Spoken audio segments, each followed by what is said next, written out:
The Ur-Quan are a fictional race of predatory alien caterpillars in the Star Control series of video games, created by Paul Reich III and Fred Ford. Introduced in 1990, the Ur-Quan are the primary antagonist of the first game, leading a galactic empire that seeks to enslave Earth. They reprise their role in Star Control 2, which expands on their history as former slaves who since vowed to fiercely defend themselves.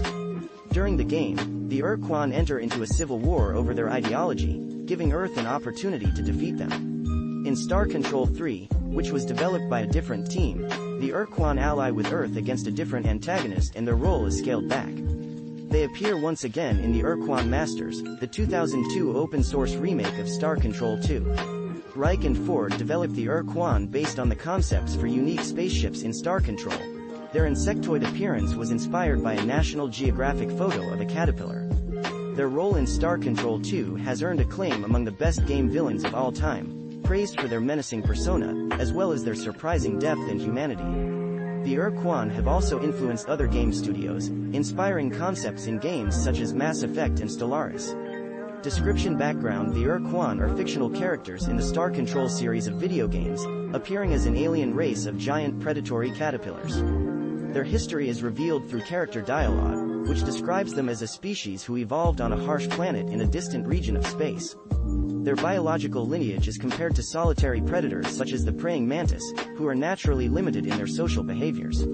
As the Ur-Quan developed intelligence and culture, they were able to master their fierce territorial and hunting instincts, and build a cooperative spacefaring civilization. Thousands of years before Star Control, the Ur-Quan were discovered by a psychic race called the Denieri, who enslaved the Ur-Quan and compelled them to dominate the rest of known space. Using genetic engineering, the Denieri separated the original brown Ur-Quan into two subspecies. The green Ur-Quan became the Denieri's favored administrators and researchers, and the black Ur-Quan became their designated soldiers.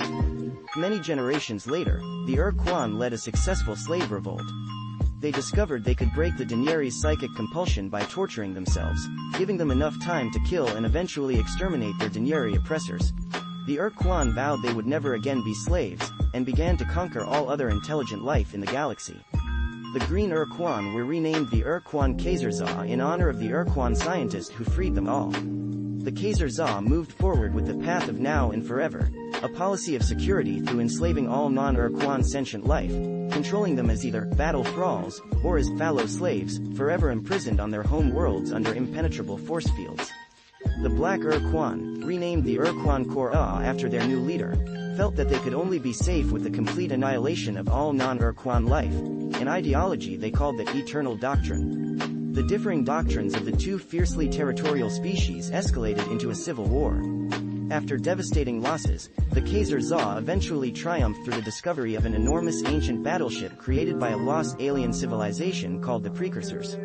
Appearances: the Star Control games are set in the 22nd century, with the player defending humanity from the Ur-Quan hierarchy, an empire of alien races enslaved by the Ur-Quan. The original Star Control is an action strategy game, telling a simple story about a war between two alliances, with the Ur-Quan seeking to enslave Earth and its allies. Star Control 2 greatly expands on the fiction and characters from the first game, allowing the player to learn the Ur-Quan's deeper history and motivations. The sequel begins by revealing that the Ur-Quan succeeded in enslaving their enemies, with planet Earth imprisoned under a slave shield. The story slowly reveals that the Ur-Quan are preoccupied with their second doctrinal conflict, a civil war to determine who should hold the moral authority to impose their will on the galaxy. At the climax of Star Control 2, the Ur-Quan are defeated when a bomb destroys their ancient precursor battleship. However, Star Control 2 can also end with the Kor-Ah faction winning their civil war, allowing them to annihilate every alien race in the region, one by one. The Ur-Quan have a minor role in Star Control 3, which was created by a different development team. The game starts with the Ur-Quan joining an alliance with Earth, but they are ultimately undermined by another civil war with the Kor-Ah. They are also featured in the Ur-Quan Masters, the official open-source remake of Star Control 2. Concept: ND Creation creators Paul Reich III and Fred Ford first conceived of the Ur-Quan for the original Star Control. Reich and Ford began with paper illustrations, which led them to implement ships with special abilities, with each character concept inspired by each ship's unique look and feel. Reich described their character creation process. I know it probably sounds weird, but when I design a game like this, I make drawings of the characters and stare at them. I hold little conversations with them. What do you guys do? And they tell me. One large spaceship had the ability to launch fighters, and this ship led the designers to a creative conclusion. Since these aliens had command over others, they should be a powerful ancient race that plays the role of the lead antagonist.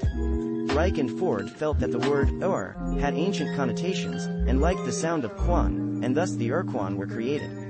The first Star Control story was mainly written in the instruction manual, describing the Ur-Quan as founders of an evil hierarchy, a rigid union of the ancient Ur-Quan slavers and their minions.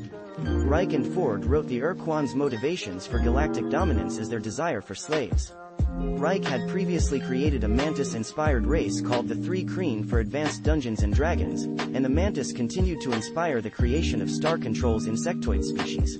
When Reich saw a National Geographic image of a predatory caterpillar dangling over its prey, this became the basis for the Ur-Quan's appearance. The origins of Star Control 2 were motivated by the designer's interest in expanding on the first game's story. As they began writing the new game, Reich and Ford used the first game's characters to tell simple visual stories about their fictional conflicts. Their intention was to develop aliens who were exaggerations of human flaws, personalities, and cultures. The Ur-Quan were already understood as a race of slavers in Star Control, so the writers developed their motivation by imagining them as former slaves themselves. Reich attempted to humanize the Ur-Quan, based on his own relationships with people who had experienced significant childhood abuse and how those traumas produced distinctly odd behaviors in adults. The Ur-Quan's doctrines were the overtly crazy but internally reasonable responses to their treatment by the Denieri, and the pain they had to endure to win their freedom from slavery.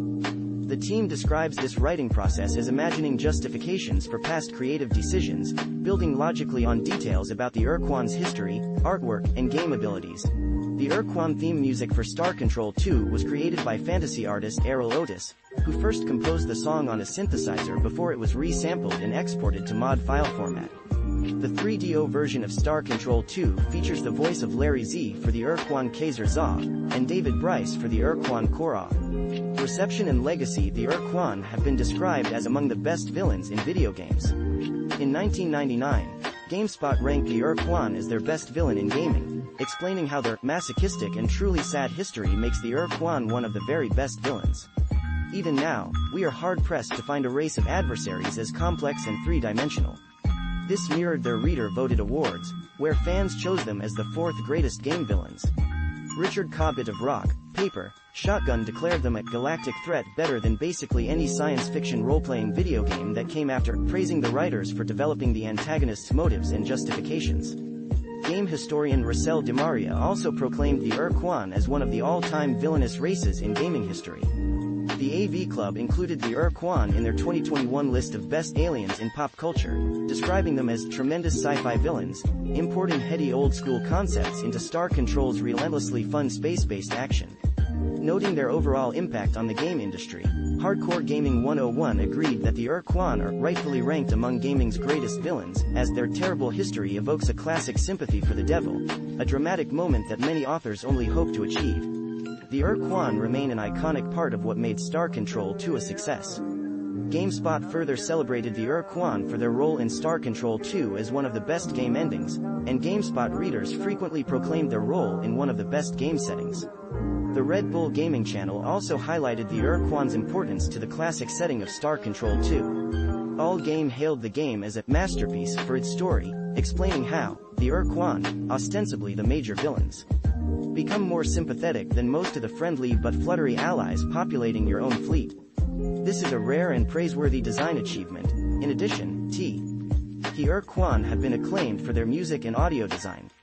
Kurt Kalata of Hardcore Gaming 101 described how the music of Star Control 2 gives each alien race a stronger personality, particularly the Ur-Quan's foreboding theme.